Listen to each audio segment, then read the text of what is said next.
Hi everybody, Jennifer Cox from the Suburban newspaper. Now there's been a lot of striking going on. We know that the Montreal Public Transit is on strike 3 days a week, and then Canada Post recently announced a nationwide strike. So we took to Facebook and asked the West Island community what they thought about striking as a means to get what you want. So this is what they had to say. Leonardo said, "This is killing small businesses. They should not be allowed to strike."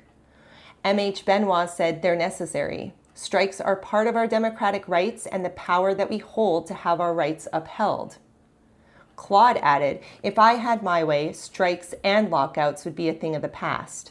If the employer and union can't come to terms, assign a mediator. And if the mediator can't help the two sides come to terms, send the issue to binding arbitration." Claude says, "Are strikes effective? It depends. If the employer is profitable, the strike hurts the company's bottom line. If the employer is losing money, different story. But on the case of Canada Post, it's the client who is inconvenienced the most." Linda said, "Every time they go on strike or threaten to, they lose more business customers. They are hurting themselves and many small businesses who depend on them. This was a very bad move." Francis said, "In my opinion, a Canada Post strike would continue pushing customers toward competitors and digital alternatives they won't return from.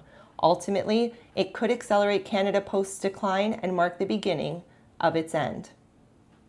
Zig said, "Past Canada Post strikes have brought the following to all Canadian workers: the right to collective bargaining, maternity leave, benefits of all members, the right to raises. What I hope from journalists is that you look for all the facts." Christopher said, "Yes and no.